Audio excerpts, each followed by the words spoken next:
a valiant soldier in the ranks. We've lost him to the female trickery of feminism, but it's okay. We're going to keep on pushing. What's my life? It's your boy Laugh. So I made looking cute, looking clean, looking sexy. Putting it in your face. Oh, that was crazy. That's not where I thought he was going. Whoa. I ain't got no problem with dark-skinned girls. I bang them all the time. Wait, hold on. How have you done it, Joe?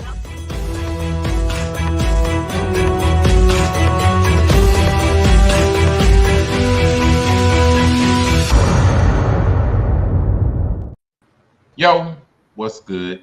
It's the representative of the champions, aka Monray Hudson. I'm here, and of course, not alone on this wonderful show called Make It Make Sense, the podcast. We are joined by the king of Disney himself. There is no Disney World yet, but there will be soon, aka the Hollywood Sensei 2.5. Yes, sir. I mean, Hollywood Sensei the Blur Cartel, host of the What It Sound Like podcast. We in the building. And of course, we have another host. We have the one who has finally been freed from EA's clutches for about an hour or so. It is, of course, Zelme. Psst, I see bad coaches. I don't know. We are going to see whether we see bad coaches. And of course, to lighten the mood over the course of this week, it has been some crazy things happening in politics, with, the issues happening out there with Israel and the attacks that they are going through and suffering. So the Middle East is one thing, and of course the political struggles that the United States is going through as well. But to sort of put a different change on that, not necessarily harp so much on that, and shout out to the great crew, everybody was in great shirts today. And so to get a little bit of a change from that, we decided, another thing, shout out to the great and wonderful every movie, except for the traders there. Zelme is a traitor, man. So we figure. Hey, Ash, it's Disney Mouse. So we figure, the NBA free agency is essentially over, and shout out to the NBA and everybody playing in the USA Olympic team. So we was like, why not? Let's have a little bit of fun and follow up on our predictions that we made earlier this year, or really about a month or so ago, after the finals, and what teams should do in free agency. And we decided to follow that up with this particular show, seeing what happened in free agency, and hopefully did they do what we told them to do. So we will start off with, of course, the Western Conference. These are essentially the standings of the teams after, all was said and done. Shout out to OKC. They managed to scrape and scrounge up that win, but they fell short. So they, and of course, them and a few other people decided to make a few adjustments over in free agency. So I guess we'll start off in this Western Conference. I asked my cohorts. The biggest, surprise you saw in free agency when it came to the Western Conference, I guess to say, or like the team that made the most impact in free agency. We'll go with that. The one that just surprised you and made the most. Hollywood, Walt Disney, representative of the Dallas Mavs, you're up first. I mean, of course, you get Klay Thompson. We did lose Derrick Jones, but I do like the pick of a Najee Marshall. Because he's kind of just like Derrick Jones, except that he can shoot better. So, we'll take that. And I like what we did. We got Klay Thompson, got a solidified third option right there, something that we definitely did not have last year. It was evident in the finals. Like, if it wasn't Luka and Kyrie, So, of course, I gotta big up the Mavericks for doing that. I do like what the Pelicans did, though. Getting DeJounte Murray. I feel like that was a sneaky move right there. I think that'll definitely help them offensively and defensively. So that was a good move for them. And if the rumors are true, if Russell Westbrook goes to the Nuggets like they saying, then you got to give props to the Nuggets too, because that's a valuable piece that could actually help them get back to the finals and win it. You get somebody else that can handle the ball. You could probably have Jamal Murray play the 2 and have Russ play the 1. That would be, So they got Sarek too. Shout out to Sarek. I just completely disagree. To me, to this day, I do not understand what the allure for the Nuggets is in getting Russell Westbrook. I just don't understand it. To me, it's almost like the Chris Paul to the Warriors thing last year. It's like you're getting something that you don't need. They already have a playmaker. They have two because Murray technically is a point guard, but they have Joker. You don't need another playmaker on the team when the offense is essentially run through him. Westbrook can't shoot. He's never been a consistent shooter in the entirety of his career. So he can't shoot. And so that's the confusing thing. Like, he can't shoot. His defense, isn't super aggressive, because especially some of his athleticism went down a little bit, especially because he's getting older. So to me, it's just like you bring somebody on. Now he of course, most likely he's not going to start. You bring somebody on that doesn't space the floor, can't shoot, and is good at a job that you don't need him to do. So like now if he comes on, comes off the bench, second unit, sure. Like, I'm not gonna be super mad at that, but just this amazing allure. We get Westbrook, we're going. I don't get that one. But they need to do something, because I think losing KCP does hurt a little bit. You lose a starter, you lose some size, some shooting. A solid defender, at least a little bit. So Westbrook can somewhat make his own shot. It just depends if he can make the shot. Oh, we'll see. That's a little something. Zell, you are up. Of course, shout out to my Spurs. They're not gonna really make noise, but they're gonna be a little threat. It ain't gonna be an easy win, you know what I mean? So shout out to them. They got Chris Paul and Harrison Barnes. Give Wemby somebody that actually pass him the ball rather than dribble around in a circle. So shout out to them. But I gotta go with a team who needed something. And did they make the steps to do what they needed to do? And the one team I thought did what they needed to do was Minnesota. We saw in the playoffs when they played Dallas, they didn't have enough. It was Ant. If Ant didn't score, they had problems. So what did they do? They got the best scorer in the draft. They got Isaiah, who was reportedly one of the best scorers in the draft before he had his case. And then they went and got Joe Ingles, a shooter. So now all the pressure that they had on Ant kind of been a little bit resolved. So they fixed the issue, and they somehow kept all their players, which intrigued me to how they kept Gobert and Towns, but then they added all that. But they added two was Ricky, so we know how they added them. But they fixed what they needed to do. They got what they needed. They were close. Now Ant don't have to feel pressure to score.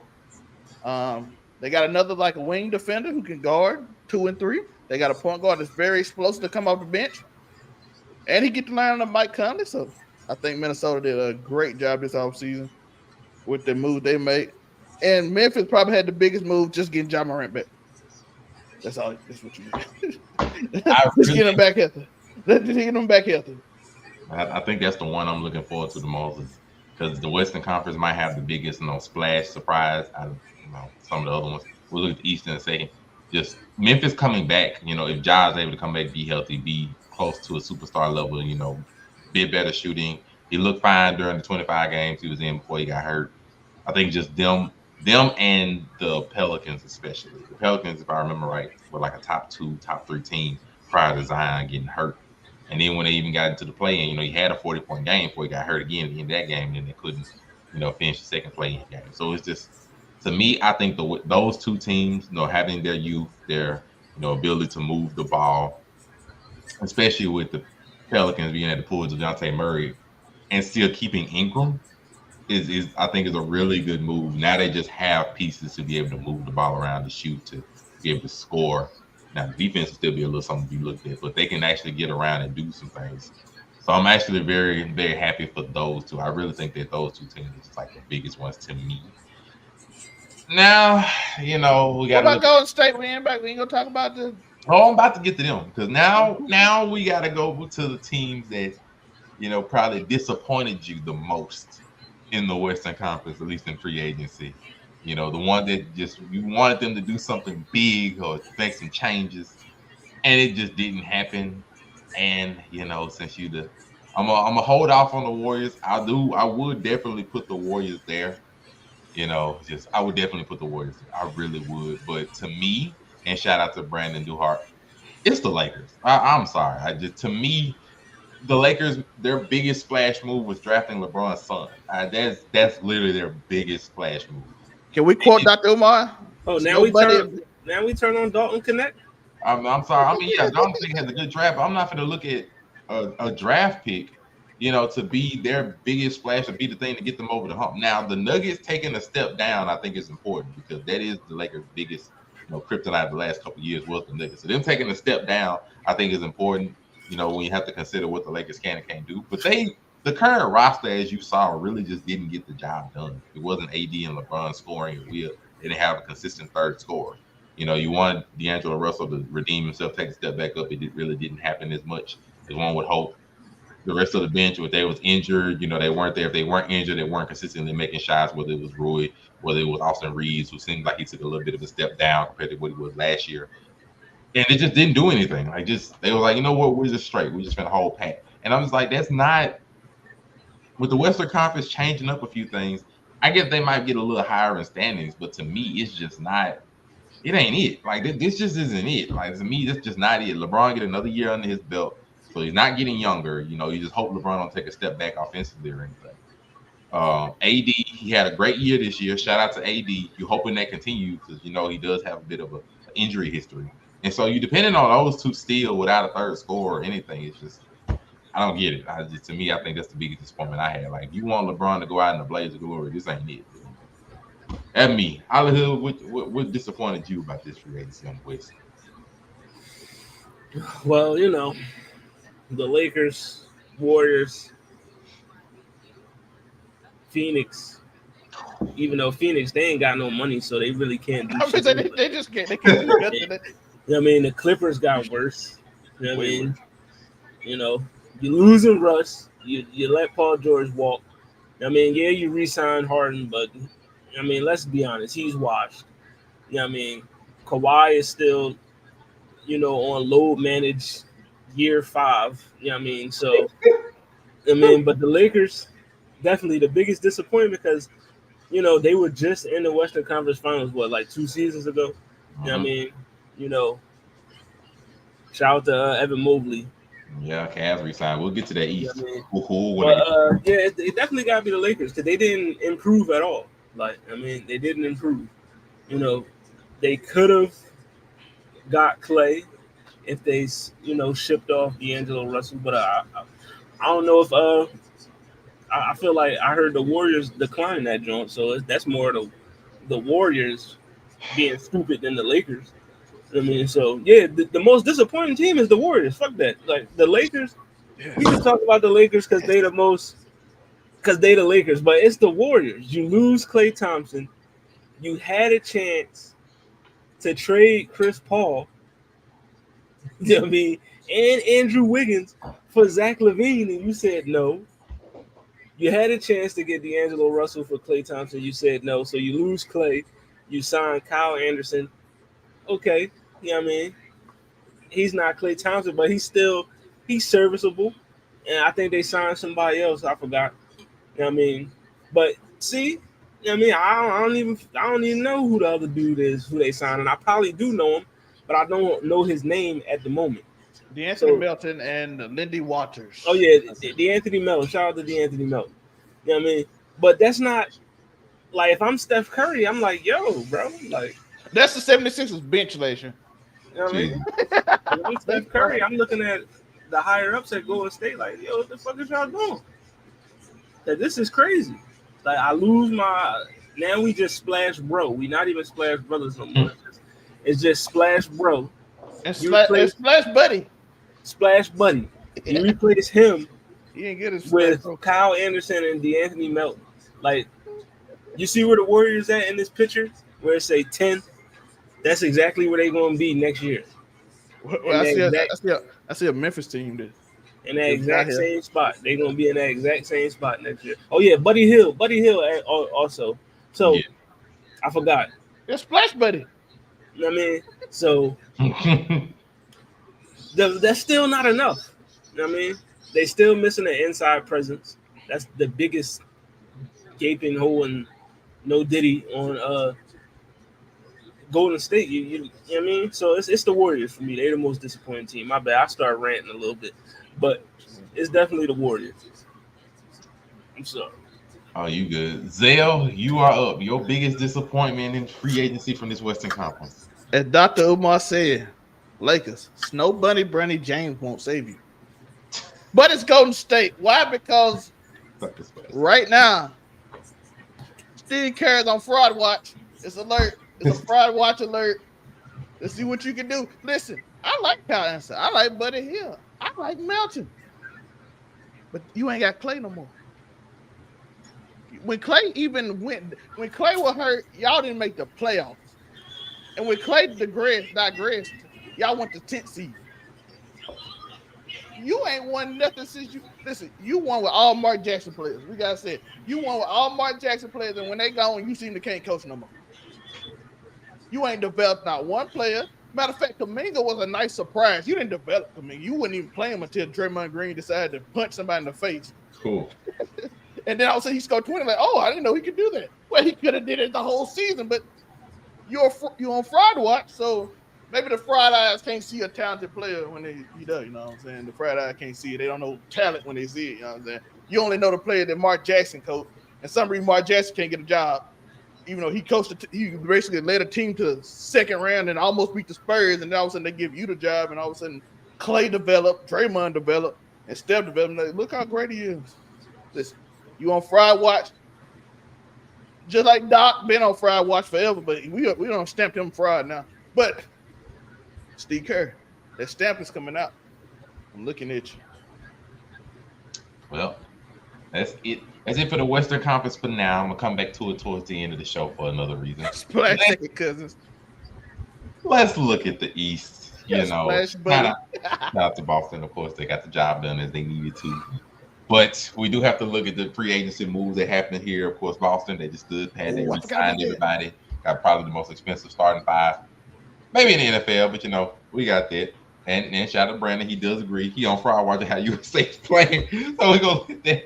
But y'all saw it today, right? That's what this conversation came from. How horrible they look today. The USA was 43.5-point favorite.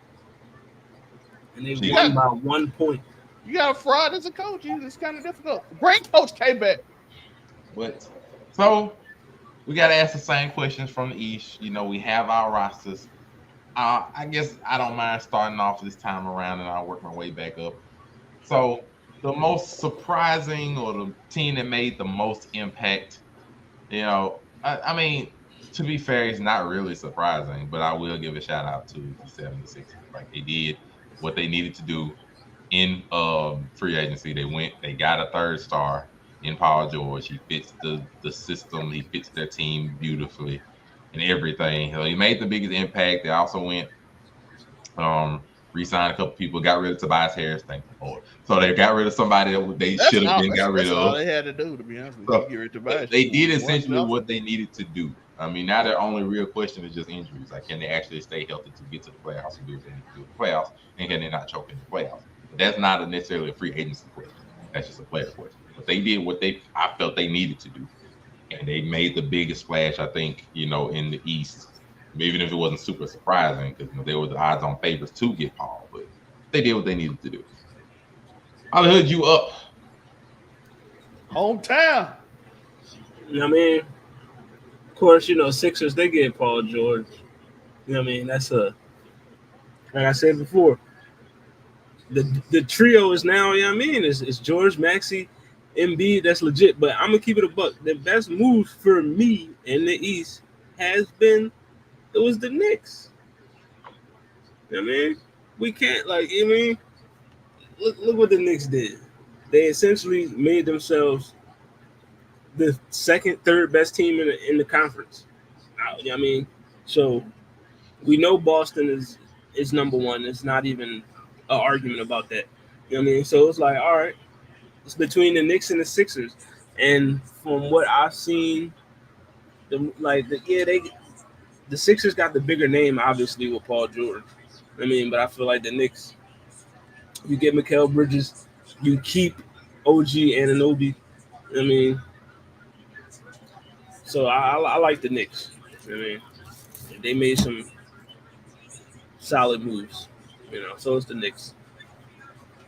I respect the Knicks pick. I really do. I can stand pat with them, even though they lost their center, which I think might hurt them a little bit in the East, where the East is pretty much full of a lot of big men presence down there. You know, with Giannis, with Embiid, you know, with Porzingis. They do have big men present, so they might hurt them a little bit. But and shout out to Brandon. Like, not only did they overpay OG, but they really had to overpay him in order to keep him. Shoot, the amount that they put up to trade for Miles Bridges. Miles Bridges going for 5 first-round picks is absurd. Right? It's just we say what it is completely absurd for him to go 5 picks. He was just as much as Rudy Gobert going for, and at least Rudy Gobert was the defensive player of the year, and he shouldn't even have gotten that much. Miles Bridges for 5 picks is just unfair. Oh, you can put the clip. You can put what he said above too. I want. Oh, I know. Steve Kerr made. Steve Kerr made. USA. He made Joel B look like Knicks Eddie Carey. If you remember Knicks Eddie Carey, he couldn't jump. He just got the ball at the 3-point line and just sat there. Hey, we just gonna say if the USA don't win this gold medal, something's gonna be seriously wrong. But Zelmay, you are up with the Eastern Conference. What was your biggest impact, your biggest surprise, your happiness? The biggest happiness I have is that the Bucks kept Thanasis. They did not trade him. That means Giannis is happy. He is gonna play as we learned from Jeff Teague when they went to the championship. When Giannis played bad, he was like, "Where my brother at?" He had COVID, and then he came back and they won the championship. Because Thanasis is the most important player on the Bucks. Hey, that ain't from me. That's from a player on the team. Am I lying on that? Is that not what Jeff Teague said? That's what I got to say. That's all I'm That's saying. just the most important, definitely. The reason he's the most important player because Giannis cannot forget how to play basketball when he's not around. Like Wonder Twin power. Silly. It's the craziest thing I've heard.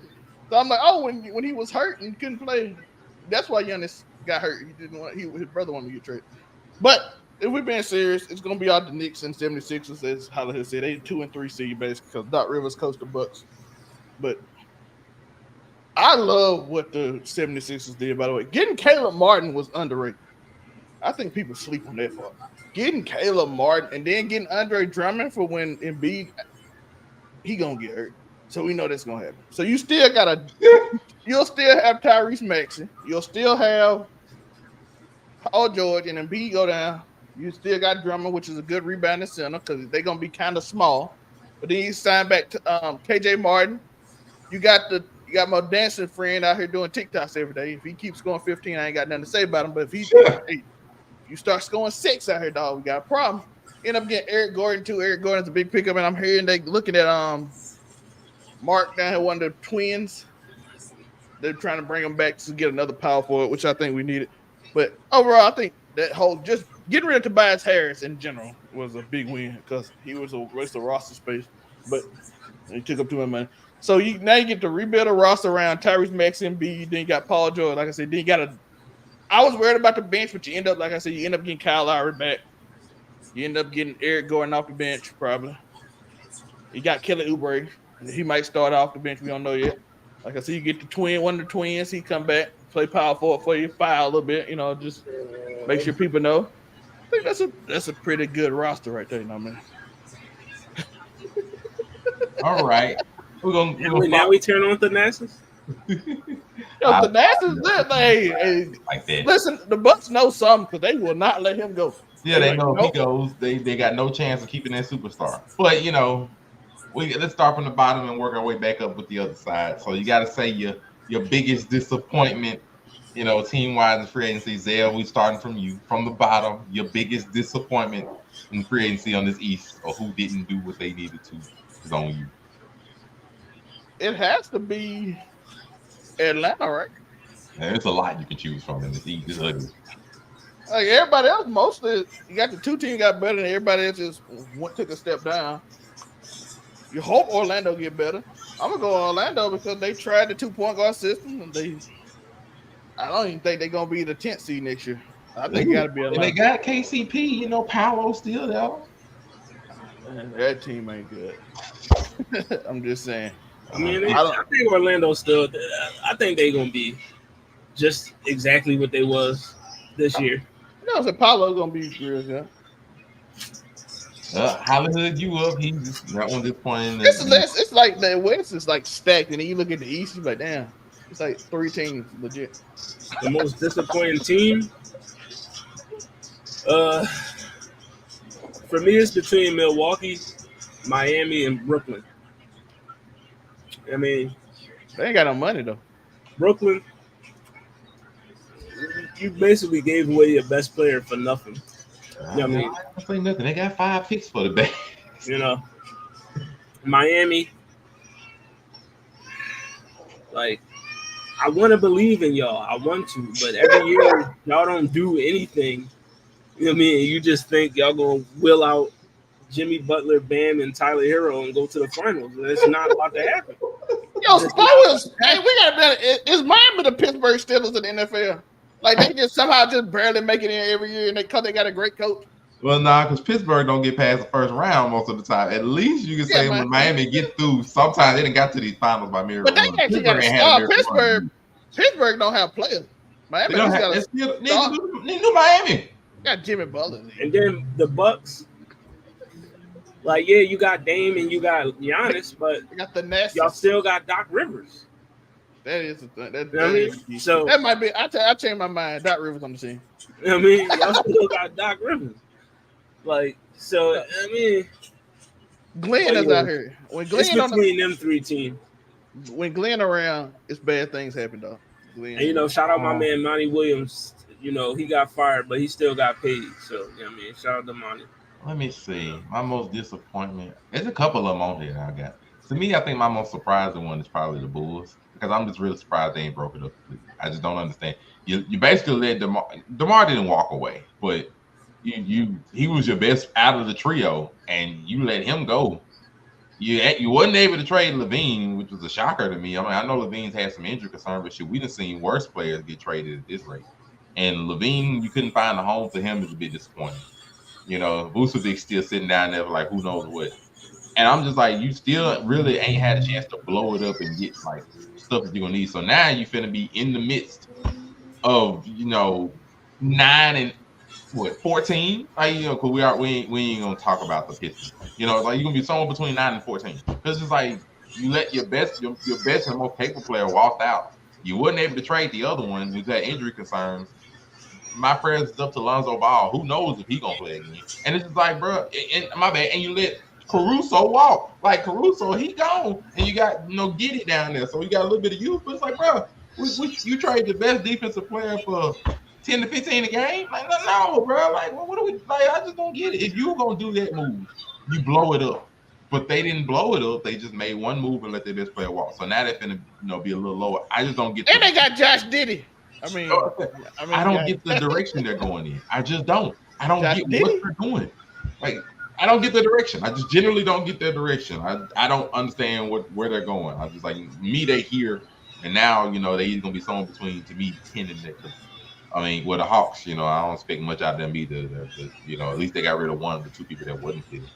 I really thought they were gonna let go of Trey, but they kept him and let go of Johnson. It was a bit shocking. So it what it is for that. That's my biggest disappointment. I mean, the Cavs, I really thought Garland or Mitchell was going. They kept both. So now I'm really like, what are y'all going to do? So what are you going to do? Because they don't get along, but now you re-signed Mitchell and Garland ain't going anywhere. So now it's like you kept both players when both of them really got issues with each other.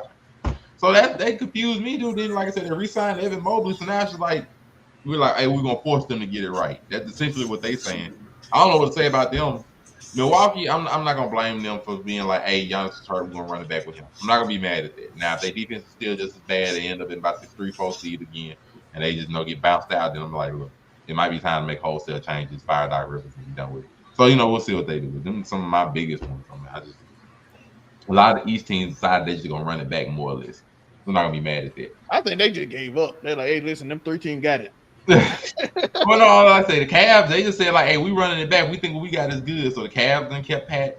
Sixers got better. Knicks made a jump, and so they got 3 teams. I'm not gonna count out the Bucks because of Giannis. So they got 4 teams, and then you got the rest. So we're just gonna see what the rest is gonna do at this point. But for this next segment, I'm gonna bring up a team. Y'all are gonna tell me that team's ceiling, and that team's like bottom, their base. Real simple. They ceiling, that includes playoffs, their ceiling and their base. First team on the maps, of course, for Hollywood Sensei, you're going to tell me how far you think the Mavericks are going this year. And the base, they're going to, not even the bare minimum, like the rock bottom that they could reach. So, ceiling, rock bottom, for the Mavs. What you got for me? The ceiling is the finals, obviously. You know what I mean? And the floor to me would be first round of the playoffs. That's the floor. I agree with that 100%. So ceiling is the finals. Floor is the first round of the playoffs. You know what I mean? Now, Mr. Hicks, is that the ceiling for the Mavs? Is the Western Conference or the floor for the Mavs? That's all I gotta ask for that one. Is that their ceiling or their floor? You know, I just gotta know because I mean, if you and Shad, like if you say the Mavericks, their floor is the first round of the playoffs. That means just means bare minimum they have to make the playoffs. And you know, Yeah.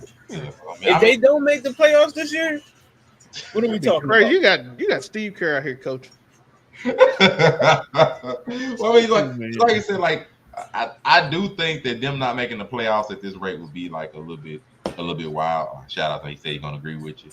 Like I do think them not making the playoffs would be wild. Like of course the first year where they first got their trade with Kyrie and they were able to turn around afterwards is a great thing because they didn't make the playoffs at that time. Will Luka lose weight?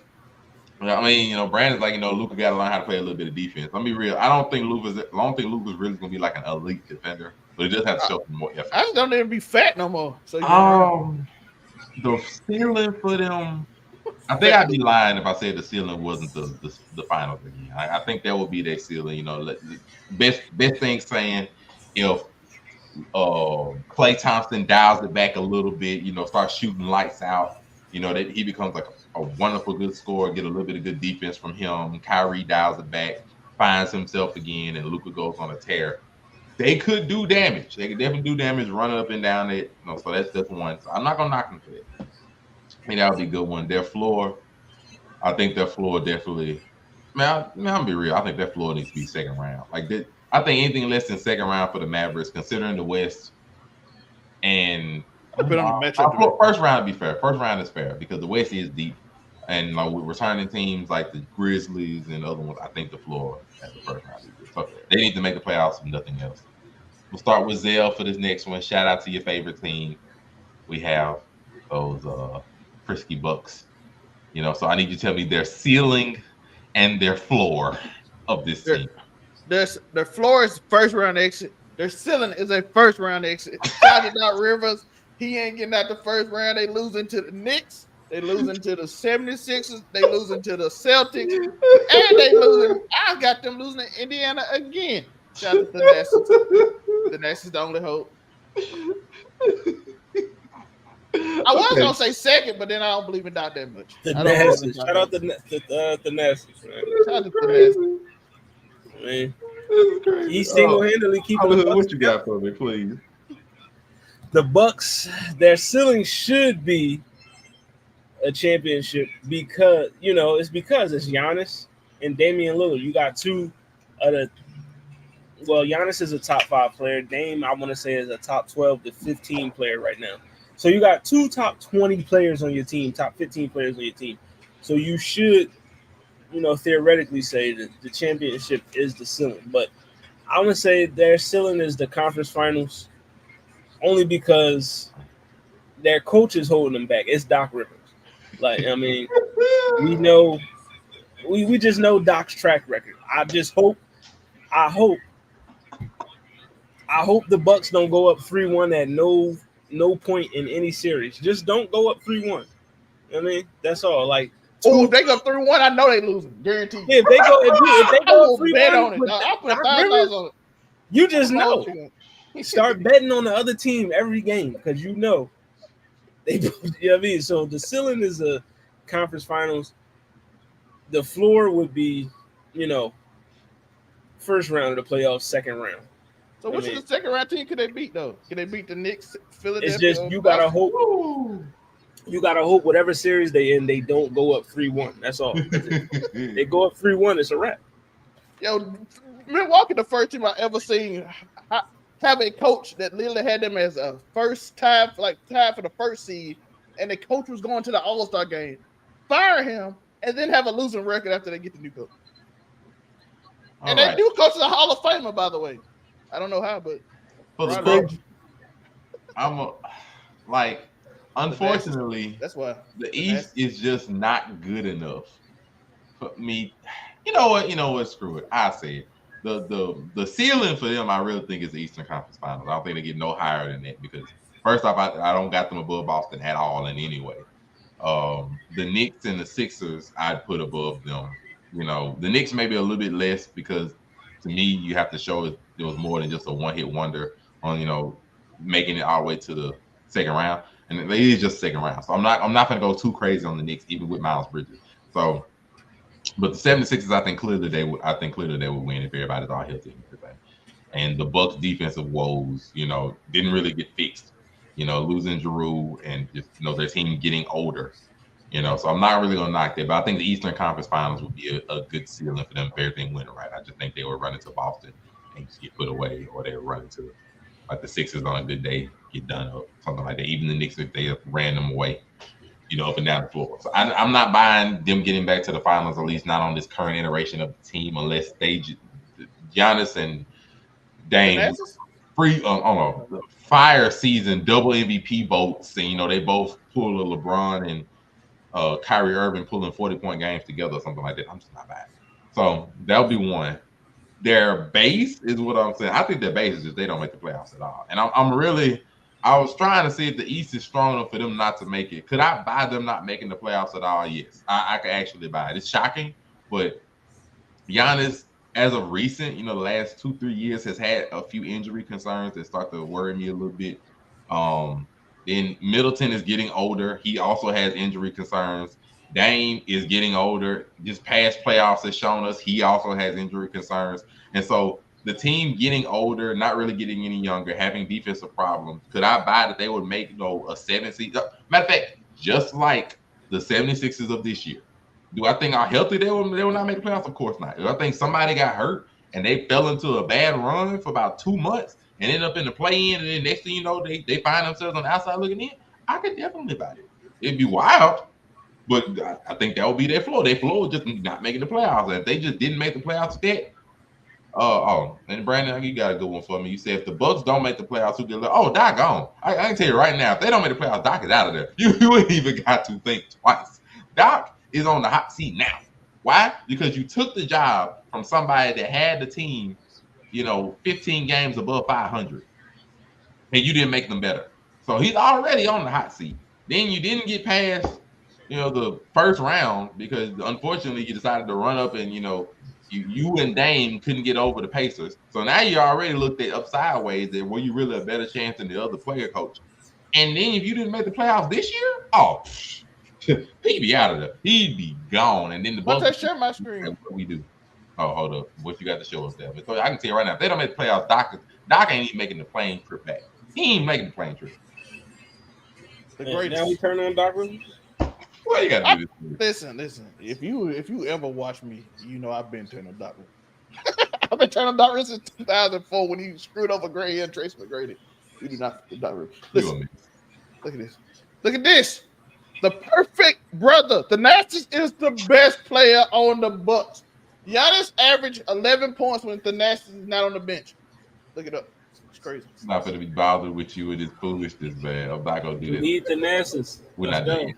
I'm not fooling with him. He just gets silly right there. The greatest brother of all time, dog. Everybody but himself. He also got the gift of getting fired from multiple good teams. So he also got the gift of blowing more 3-1 and 3-2 leads than anybody else in NBA history.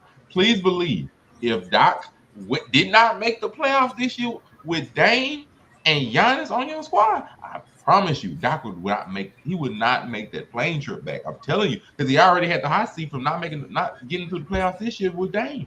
He would not make it. He's getting him out of there because he's gonna be like, look, Dame already gonna be pissed. He gonna be in there 2 years and not going nowhere. But then there's gonna be 2 playoff runs. He ain't went no further than he would have went with the Trailblazers.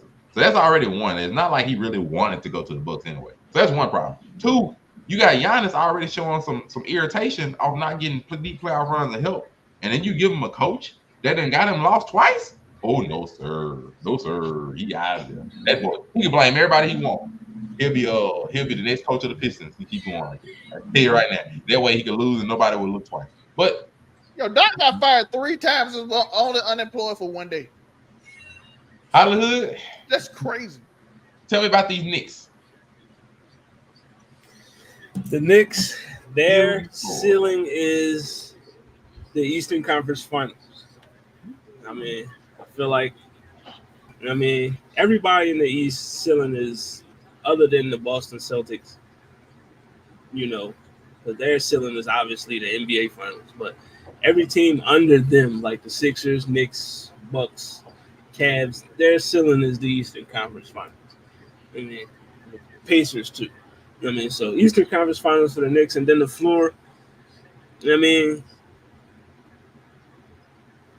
First round, got to be the first round. I don't see this team being like a play-in tournament type team. That would be a hell of a fall if they became a play-in team. But first round of the playoffs, because it depends on seeding, because they're in the same division as the Celtics and the Sixers, so there's a chance one of them teams is going to be the 4th or 5th seed, because Boston more than likely is probably going to get that number 1 seed, and then so it depends on their seeding, because I can see if they are like the 4th seed in the playoffs and they got to run up against like Indiana in the first round or maybe Milwaukee, they might lose that joint, or if they got to play the Sixers again, they might. So first round, that's their floor. First round of the playoffs. Yo, Embiid took them to 6 games with one eye flicking and one knee. That's crazy. Zell, what you think? I think their ceiling's the Eastern Conference Finals. I think their floor would be the first round. I agree with how they could, like, if they mess up, somebody get injured, they end up being a 6th seed because of one injury, because I don't think they deep enough. Specifically, if Brunson get like a knee problem again or something, I think they can end up being like a 6th seed or 5th seed, and they don't want that. But if they healthy, I can see them going to the Eastern Conference Final. But like I said, they ain't got like depth, and they didn't really make up for it. But they still gonna be good enough. But adding Mikal Bridges is an amazing pickup. He's a great player. If Julius Randle healthy with him, like I said, they could still win a lot of games, even with Jalen Brunson hurt. But you gotta remember, we said Mikal Bridges by himself coming. Jalen Brunson laid that team by himself. He would be scoring, averaging 40 against Indiana to even get them close. And I'm like, that's a big gap to overcome.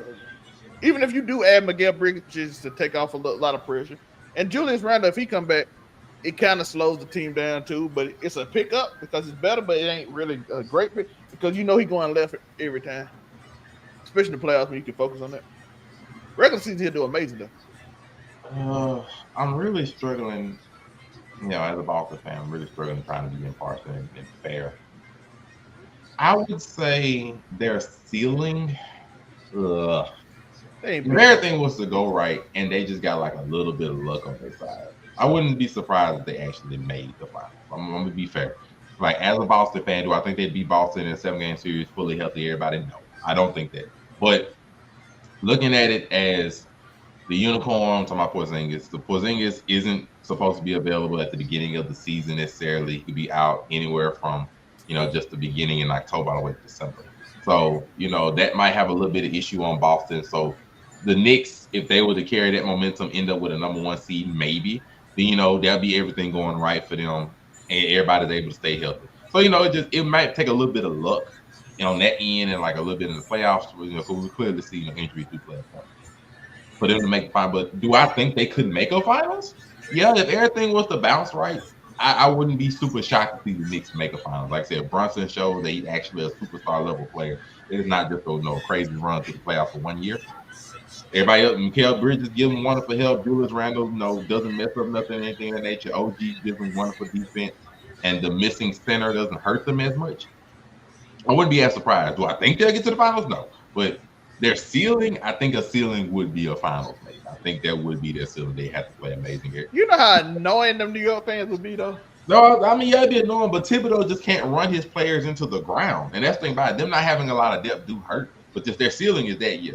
Their bottom, their bottom to me is definitely like the first round of the playoffs. There's no way you can have this kind of team, the Villanova boys, all together, and the East being the way that it is, and you just not make it. I'm sorry, you can't go this much all in on young players and don't make the playoffs at all. Like if they made it to the play-in, I would consider that season a problem because like there's no excuse for you getting that low in like a bottom 7 seed and you're the Knicks with this much money put into this team. Like we shout out to like what we just said, they just overpay over. OG had to know we just made $200 million. There's no way you can just pay these players that much. Brunson took a pay cut. Like you're not gonna sit there and be like you got this much money, these 5 players, and you don't at least make the first round. Oh. So I got Ben Simmons though. Ben Simmons make $235 million to not play. Well, you know that's right. We all dream of being Ben Simmons. Ben Simmons pulled on the team, but you know, playing NCAA 25 right now. Since y'all had enough about the East, let's talk about some Western teams. So I'm gonna throw a couple of monkey wrenches up in here. Zell, man, you get the honor and the prestige to tell me how far you think the Lakers are gonna go. Far and their base. You get the honor to tell me. Depending on who they match up with, second round, they're ceiling, and play in their floor. I can see them be above. If they match up with the right team and Anthony Davis gets the right matchup with LeBron, and Nick actually hit threes, Nick hit threes, they can upset certain teams, I think, in the Eastern Conference. But like I said, they gonna have I was thinking could they be kicked out, but I was like, Sacramento gonna be a threat now. They got added DeMar DeRozan. People forget they would have OKC would have surprised team last year coming up to be a top seed. 2 years ago, it was Sacramento being a 2 seed that was shocked everybody. And I don't think they too far with DeMar DeRozan, a veteran. But I can see, like I said, second round. I think it's gonna be tough to beat Denver and Minnesota for the Lakers because they match up well. But if they run up on another team, they can outsize them, bully them a little bit. If Connect hit threes too, though, they need him and Reeves to hit threes, knock down some 3 points. Hollywood, what you thinking? The ceilings for the Lakers is Bronny, and the floor for the Lakers is Bronny. Oh no! I mean, they are going to go as far as Bronny takes them. You know what I mean? So, get Bronny his minutes. He needs at least 20, 23 a game. Oh, you know what I mean? But no, in all honesty, I don't like this roster. I didn't like it last year. I don't like it now. Like, I mean, they still don't have a solidified third option.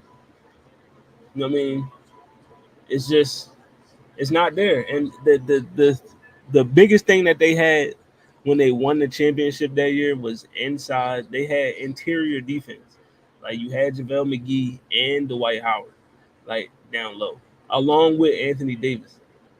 You don't got that no more. And they had better shooters. You had KCP, Kuzma and all that stuff. You had the shooters. This roster just not doing it for me. So the floor, that ceiling, and then, they got JJ Redick, new coach. Like, their ceiling is the second round of the playoffs. Like, I know they got to the Western Conference Finals with Darvin Ham. So, but every other team in the Western Conference got better than them. All the, playoff caliber teams, they improved their roster, except for the Lakers and Golden State. But Snow Bunny, Bronny James. Snow Bunny, Bronny James is not going to save the Lakers. So their ceiling is the second round. Their floor is the play-in. All right, I see Snow now. Bunny, Bronny James won't save you, LeBron. I see now. I'm probably gonna have the biggest stretch when it comes to this team and they ceiling for. I'm gonna be real with you. I think they ceiling the Western Conference Finals just straight up. Only because the main team I always had in my head that would make sure they would never get anywhere past that was the Nuggets. And because I genuinely think the Nuggets might take a little bit of a step back because they didn't really fix their bench issues to me. Losing KCP is gonna lose them a little bit up front unless some of their younger players step up massively.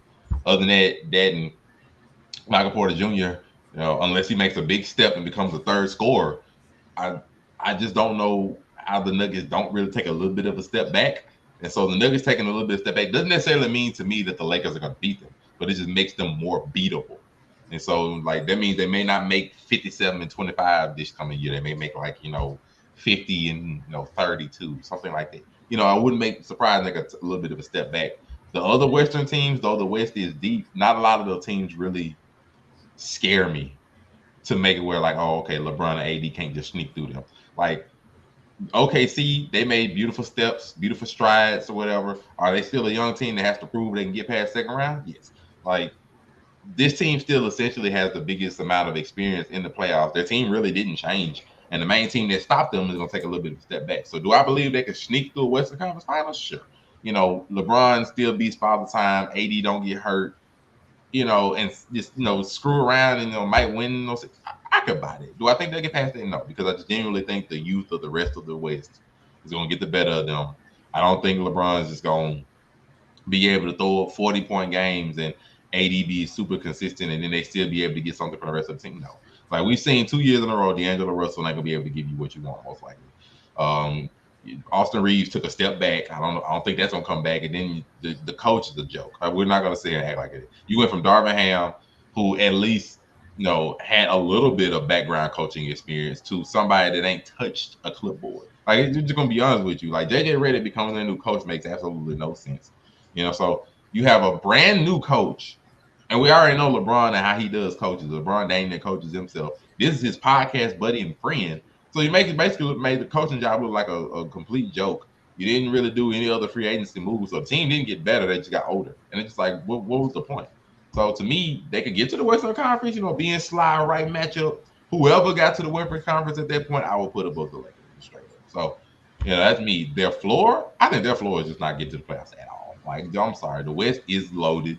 You know, can we, the West is just straight up loaded. Like, we ain't gonna lie. We have, no, not this. I'm sorry. We have, you know, 1, 2, 3, 4, 7 teams that made it above them before. You know, knock off the Clippers. So all those other same teams, I would still say they would probably get, you know, above the Lakers, maybe. You know, us and maybe the Suns. But even the Suns, you know, they put something together in the regular season. So it's like, you know, I got 7 teams above them flat out. I got the Kings possibly coming back with DeMar DeRozan. I got the Grizzlies coming back with Ja Morant, and then the Warriors, if they can manage to get Lauri Markkanen to put something together. So I'm just like, I have 10 teams that could legitimately make a claim to make the playoffs. And if the Lakers just run amok in some problem, whether it was, you know, an injury to LeBron, injury to AD, horrible chemistry, head coaching, you know, snafus or something going wrong, next thing you know, they could be looking at 40 and 42 and be on the outside looking in like, what just happened to our season? It happened before. It happened when they got Westbrook 2 years ago. They was on the outside looking in like, bro, what happened to our season? So I'm like, to me, that could happen again. Like, it could, and then next thing you know, we'll be looking like, okay, wholesale changes for LeBron's last year, you know, or start Bronny on game 60. The season's a wash anyway. Oh, please believe those start Bronny chance. Oh, they're gonna start real quick. If the team starts botching up, they're gonna start real quick. So, you know, it'd be like the NFL all over again. But my bad, Hollywood. You know, I do got like no one. So speaking of Memphis, you know, we have the returning team coming out of nowhere. You know, what is their ceiling in their floor, Hollywood? The Memphis Grizzlies, their ceiling, man, they lost. I mean, they lost Dylan Brooks. You know what I mean? That's why they were so bad last year. Like, everybody think, oh, Ja was hurt. Nah, they didn't have Dylan Brooks. You know what I mean? They thought Marcus Smart was going, nah, dog. I mean, you needed Dylan the villain. You know what I mean? Now, you know, I like them getting Zach Edey. That was like super underrated draft pick right there. You know what I mean? But they're still in second round. I mean, I'll get them the second round of the playoffs. I don't think this is that, like, that Memphis team that we seen, you know, when they had pushed the Warriors or whatever. You know what I mean? That team is gone. So that team is gone. That team is out of here. So they are on a, like, you know, a little revamping. So I think the ceiling is the second round. Their floor is the play-in. I do feel like they will be a much better team this year because I'm pretty sure Ja will be there most of the season, you know, barring injury. But because you're getting Ja Morant back, who is your best player by far, you know, that should get them towards the playoffs. So floor, play-in, ceiling, second round. I can respect it. I can respect it. Zell, what you thinking? Their ceiling and their floor is Ja Morant. Whatever Ja Morant does, that's their ceiling and their floor. Listen, when Ja Morant went there, you saw what seed they were. They was almost last. And when he played at 27-55, and by the way, out of that 27 games, Ja played, they went on an 11-game winning streak. That tell you how important Ja is. That team with 27 wins went on an 11-game winning streak when Ja Morant came back healthy for part of the season. So realistically, their ceiling is the second round. Their floor is not making the playoffs. But it's up to Ja. Whatever Ja do. As long as he ain't Ja Witt getting suspended for 30 games or getting hurt, I think they'll be good. Ja Witt. I'm gonna say they ceiling. Let's go crazy. I'll say they ceiling to be the Western Conference Finals. Like I'm not gonna. I will say Memphis. Just a little flash we saw last year showed that with Ja here they can still make beautiful runs. They still go crazy in the West. They haven't really lost their other major pieces. Yeah, they lost Dylan Brooks. Oh well, but they didn't lose. Jaren Jackson Jr. They didn't lose Desmond Bain. They showed they can still score. They just need their superstar level talent to push them over. We just saw the Mavericks. Who I'm pretty sure nobody really picked the Mavericks to make the finals this past year upcoming, and it's a beautiful run. Teams didn't do what they need to do, some upsets, and next thing you know, they made the finals. So to me, saying the Grizzlies could make a Western Conference run just out of nowhere, possibly Josh showing he back in superstar level, I wouldn't be surprised. I really would. Now the floor, I'm gonna say the floor is the play in. I think so long as, like Zelman said, Ja ain't in no stupid, he ain't got no trouble, and he don't go missing. I think you can make a play in this team regardless. Even though the West is loaded, I think you can make a play in just off the roster that they have.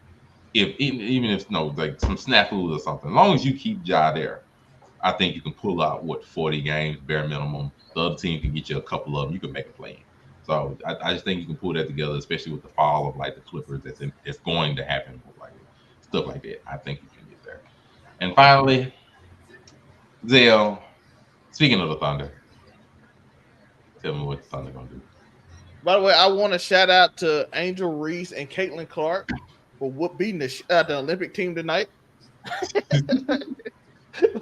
Listen, I don't know if them Ricky said, "Hey, listen, y'all ain't put us on team. Don't worry, we got y'all." But OKC Thunder,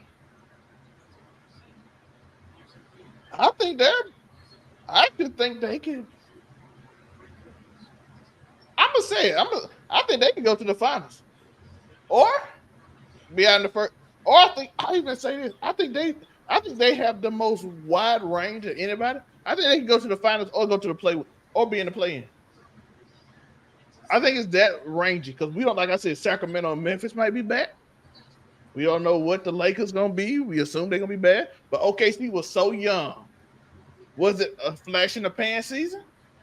Were they just caught, or is it that defense as fast as it was? People forget they gave the Mavericks the hardest time in the Western Conference because that speed they got on defense.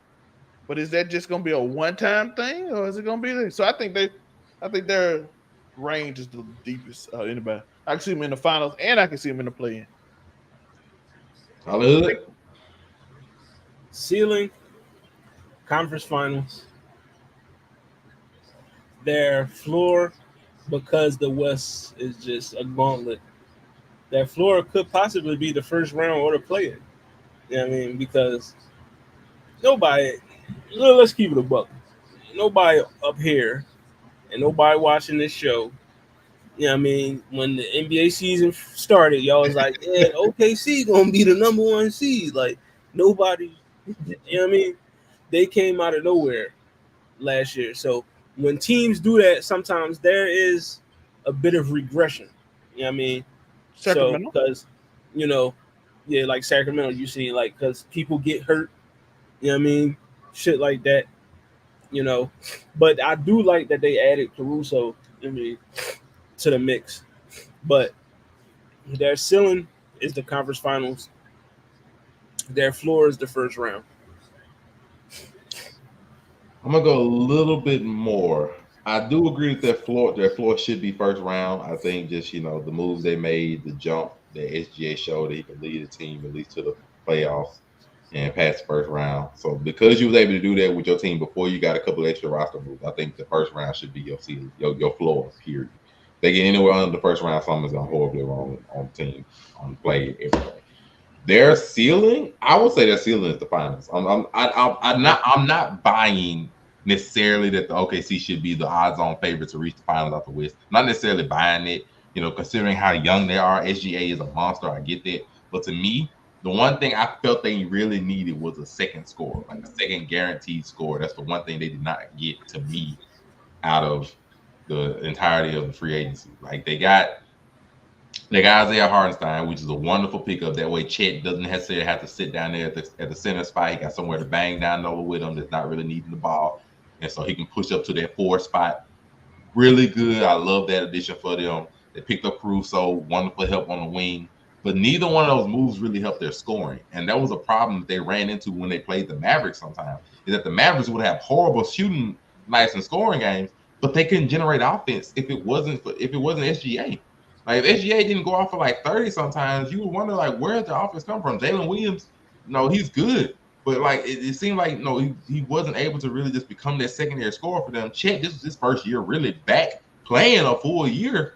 And so it seemed like it was a little too much to ask for him too. So it's like, is a year's experience really enough for one of those two to step into that secondary score role that they're gonna need? Because it ain't coming from the bench. We saw what Gordon Hayward didn't work out for anything, so it ain't coming from their bench. So like I do think Chet going. That's why I picked them to probably. I said they could go to finals. I think Chet. It depends on, like I said, on how the young Jalen and Chet, how they improve over the year. Like we saw how certain players improve over the year. And by the way, I do want to shout out this. I got a question for y'all.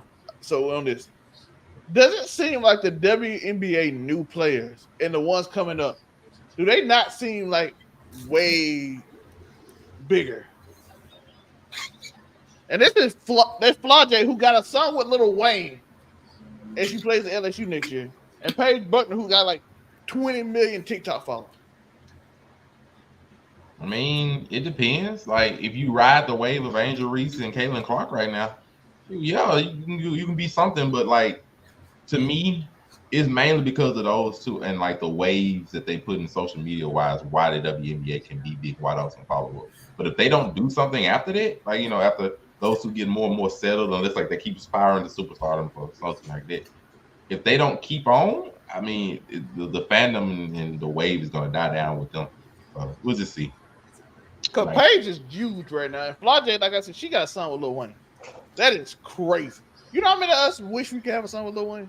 Well, when you have a child with a famous person, your name is going to be known somewhere to some extent. Not necessarily famous, but it's going to be known to some extent.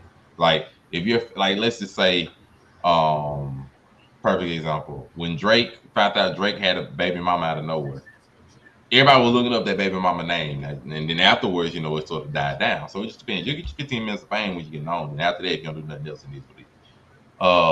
But that's my thing. How do you have anything on the WNBA before I continue? WNBA or the NBA? Well, he was saying about the WNBA. Did you want to give a spiel on that, or we can continue? Oh well, I mean, all these new proper players is definitely going to be way more bigger and popular than the players in the league now, because social media and it's basically social media. Like I guarantee you, if Juju Watkins.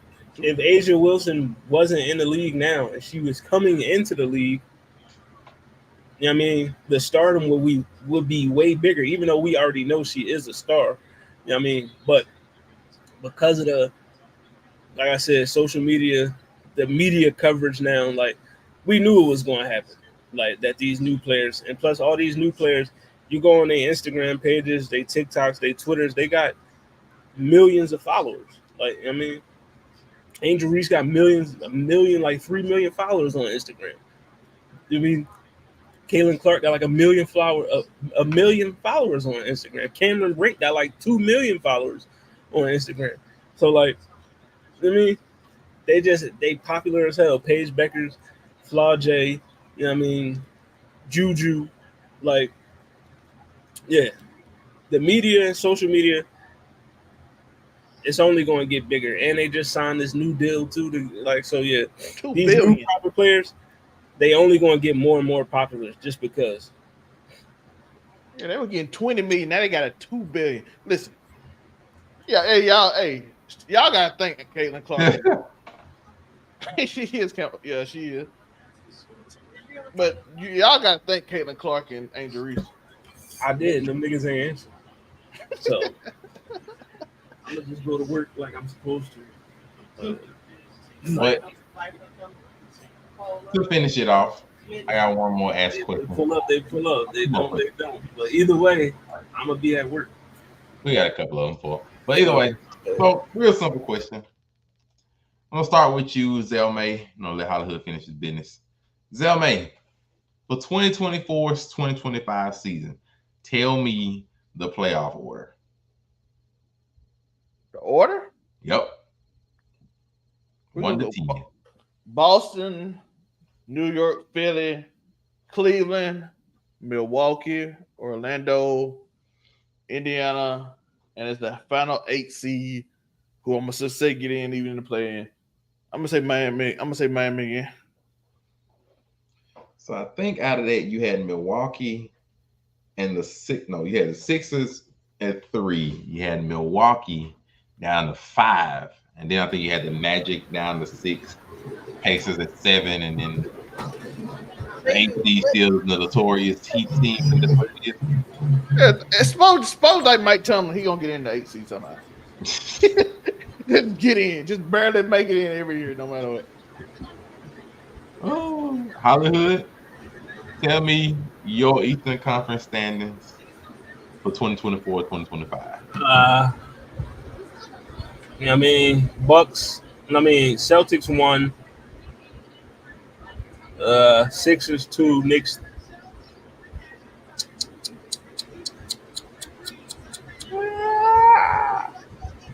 Yeah, I'll take Knicks 3, Bucks 4th, Pacers 5th.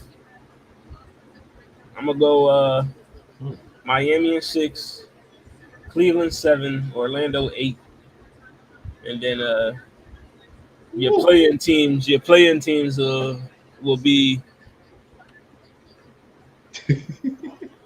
the Hornets and the Hawks. I like the Hornets winning the Hawks. Yeah, I think for me, yeah, Boston to be 1. I wouldn't be surprised. So, and because I put so much stock in the Knicks, I think the Knicks will reach 2. Because Milwaukee, do I have faith in Milwaukee? Oh boy, yeah, Knicks at 2. I'm gonna say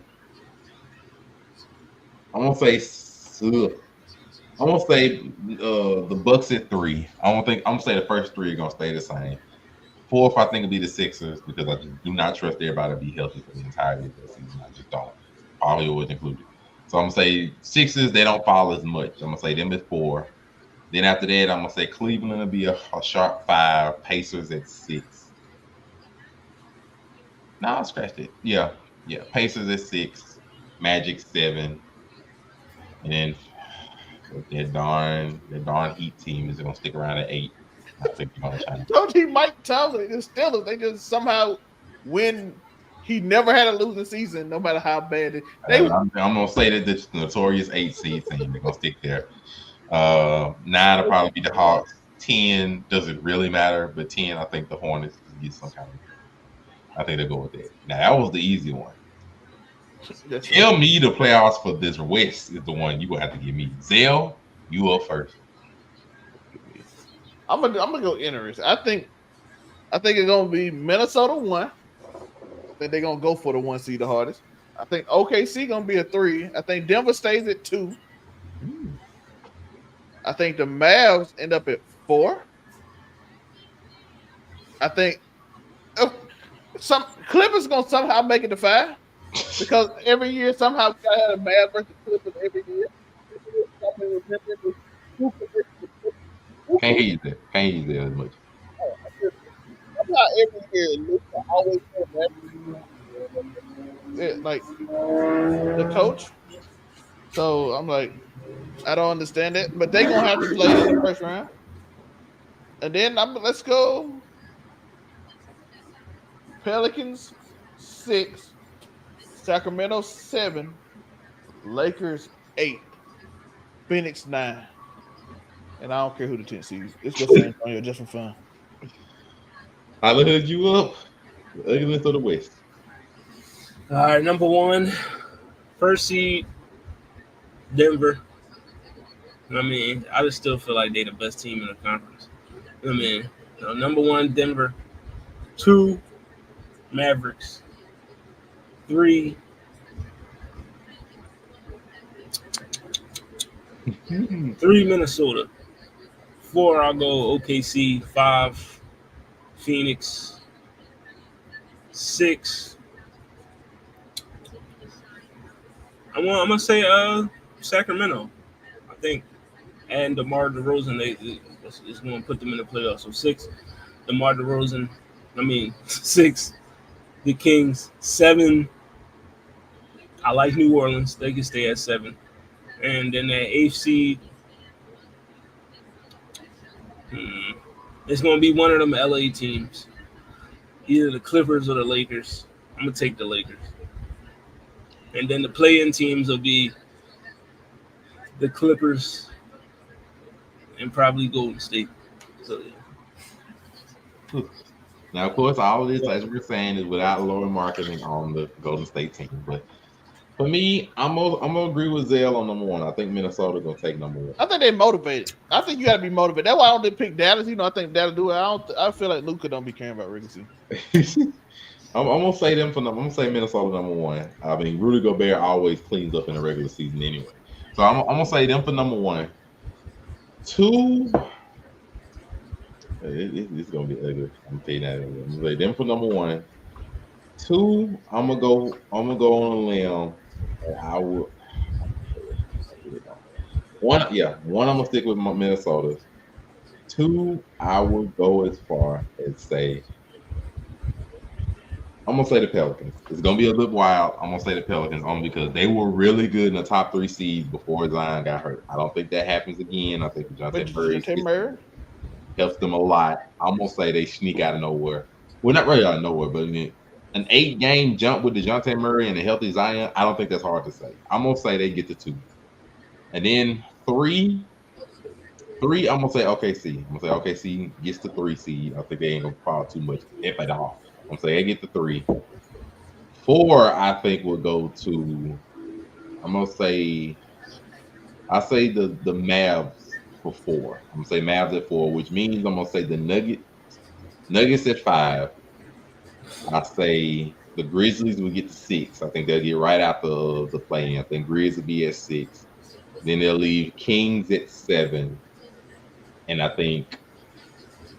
No, Lakers at 7, and I think the Kings will make the 8th seed.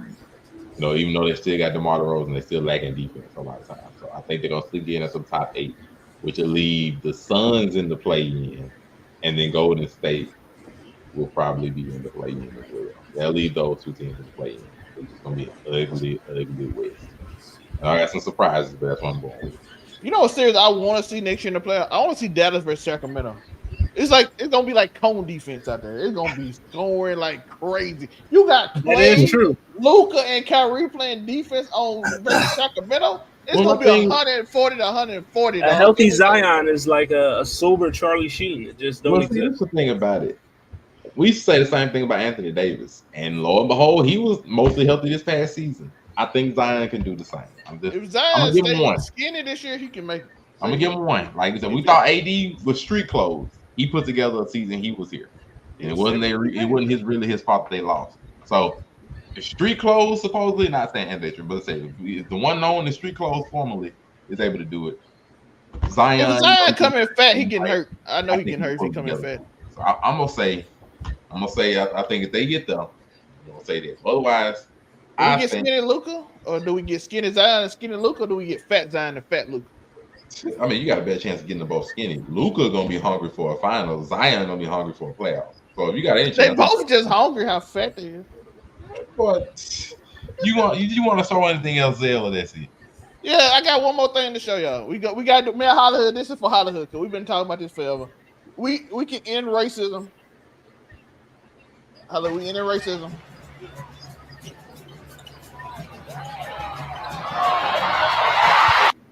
Man, that's all you need is that. USA basketball versus Team WNBA. Caitlin Clark. Even though they're getting blown out, but yeah. Team USA getting blown out. That's not easy. But Caitlin Clark, 4 points, 9 assists. Angel Reese, 10 and 10. Double still going. Even though they quadruple team the other day to make sure she don't get Yeah, shout out to the WNBA All-Stars. They picked up the win. You know what I mean? I thought Team USA had it, but Enrique started just going crazy from the three. You know what I mean? She started going crazy out there. 29.7 assists is crazy. That is bonkers.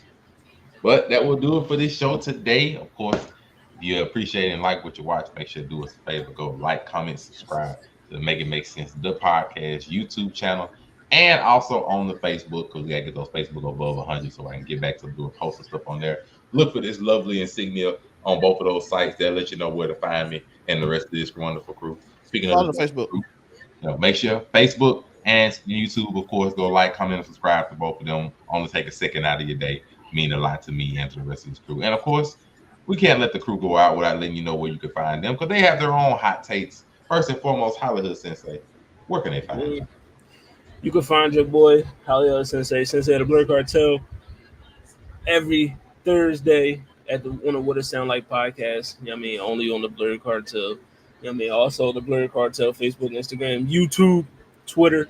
You know what I mean? And now Threads. You know what I mean? So check us out on the Threads. You know what I mean? And also you could catch me next week at the Con of Dreams. You know what I mean? If you're going to be in Texas, you know what I mean, for the DreamCon festivities and all that, your boy will be in the building. So, you know what I mean? Hollywood at DreamCon?